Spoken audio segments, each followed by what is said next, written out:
every day I'm endlessly inspired.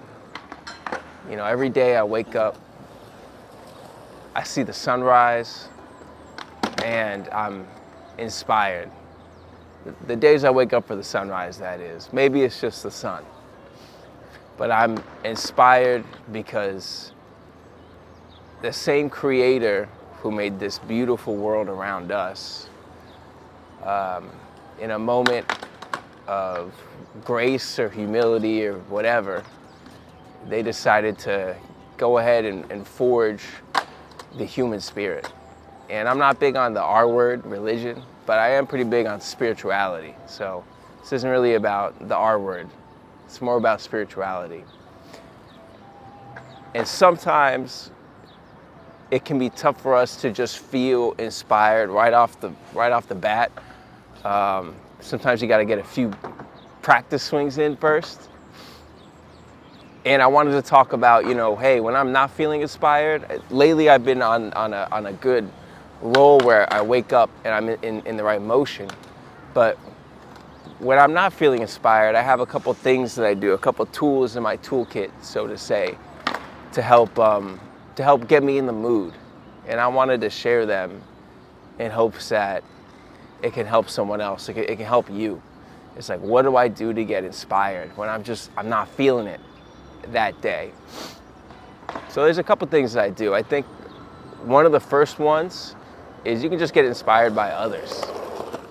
I think just looking at other people that you're really, that you really admire, look at their work, AKA stealing, sometimes as people put it, but it's not stealing. We'll get to it in a minute. If you want to be great, you got to study the greats, like whatever you're doing, whether it's you're a movie producer, whether you're in sports, people look to the greatest to do that. You have to study these people to really become the best. As a comedian, I got to study, the best comedians out there, whether it's George Carlin or Patrice O'Neill, whoever, right? Whoever you think is great, you have to study them. Take inspiration from them. And Virgil Abloh was like a really great designer, right? And he had this great concept called the 3% rule. And I think that's a good example of it. With the 3% rule, basically you take an idea, a concept, a design, a piece of art, anything, and all you have to do is tweak it like a little bit. He said 3%, honestly, it can be 1%, it can be 2%. He did it with his brand Off-White. Ironically, I don't own any Off-White, anything that Abloh has, but I love that idea of his, which is that you tweak something just a tiny little bit to make it your own. And I feel like that's a great way to start getting inspired creatively right away, is to study greats, look at things that you really love, and then find ways to make it your own. So I think an objection that I used to have, and you might have internally, not even with others, honestly, because no one really cares, but the objection you might have is, man, that's stealing. It isn't. First of all, you can't steal an idea. You can get inspired by an idea, and that's the whole point. So you want your ideas, your words, your art, your product, whatever you're doing, the whole point is you do want it to inspire others, right? So these people would be pretty honored in a way that you're kind of using it. And then the trick is you have to find a way to make that idea your own. That's where the creativity comes in. And then that's the whole process, right? And there's a lot of artists who did this. I like Basquiat definitely did this. I mean, there's a lot of things out there. He had a scrapbook, and he would take things that inspired him, design pieces. He'd put it in his scrapbook. There's definitely videos out there about it. He's one of the, the greats, as many people say, especially in the New York art scene. And there's a lot of people inspired by him that are trying to take his work and on and on. So you can't steal an idea. You can get inspired by it. So go get inspired by others that you think are really great. The second thing I would do is write all of your ideas down. Write them all down. The good ideas, the bad ideas. Sometimes your good ideas turn out to be bad ones, and your bad ones turn out to be good ones. And I'm a huge proponent of this. There is no such thing as a bad idea. Like, there are no bad ideas, they're just unfinished ones. Sometimes you gotta get the sandpaper, sand it down with a little finer grit. Sometimes you gotta put the varnish, an extra coat of varnish on. That's all you gotta do to change a bad idea into a good one, is to tweak it a little bit. But, you know, write it down. If you don't write your ideas down, good or bad, one, you don't really believe in them if you're not gonna write it down. But two, you're not gonna remember it. So you gotta write all these things down. Man, I go back in my notes app in my phone, and I'll go look at ideas, joke ideas from 6, 7, 8 years ago, like a long time ago, and I'll look at it and I'll go, man, I really like that. Now it's time for this, right? For whatever reason. It's like sometimes you gotta let it season for a little bit, or you gotta set it away, come back to it. There's a lot of authors who took years on books. Hemingway took time and he'd come back and like rewrite it. I think he did that with A Movable Feast. I'm pretty sure he did that with A Movable Feast. But it stands that, you know, these ideas, you gotta write them down and you gotta just believe in them. And I'll say, like, a great comedian, one of my really good friends, Rishi, he told me about a story with Greer Barnes, who's one of the all-time greats, especially in the New York comedy scene. It's like, he's probably like the best club comic, it's a term used, that I've ever seen.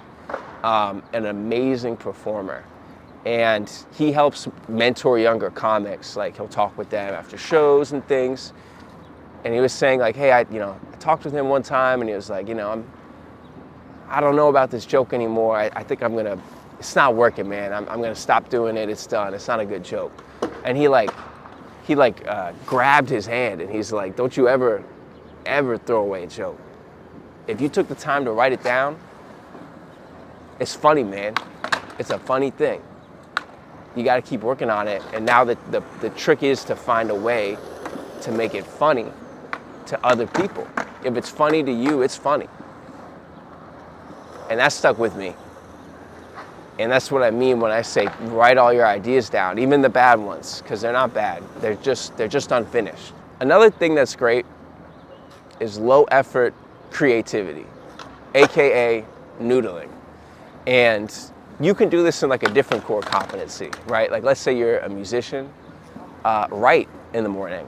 There are no stakes to that. Like, find something low effort creative that has no stakes to it for you, and just do that for like 20 to 30 minutes. I do like morning pages, you know, in some ways it helps me, but I have there's no stakes to it for me.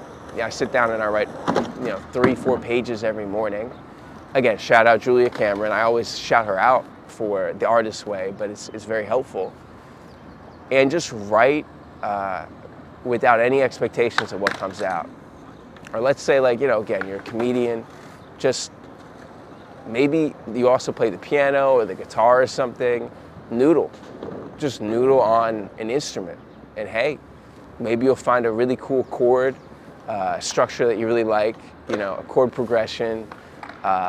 Maybe you'll find a melody that you love or harmony. Maybe it'll unlock something else, but it gets you already in the act of creating, and that'll help get you inspired in a lot of ways. Honestly, when I'm writing in my morning pages, it helps me come up with ideas for these videos. I didn't really think about that when I started doing them. Sometimes it helps me come up with jokes or different things that I can do, and it's helped me out a lot that way, man.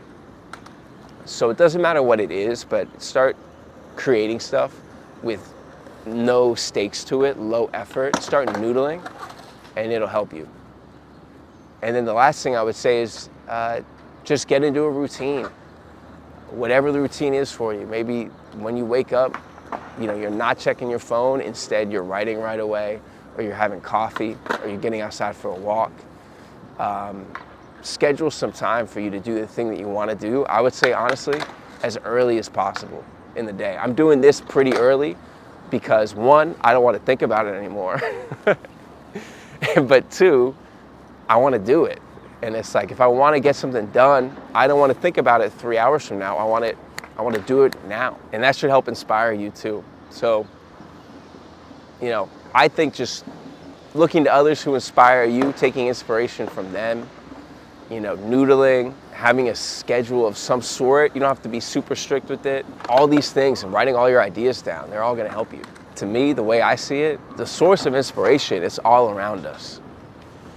And it's our job to go out and find it.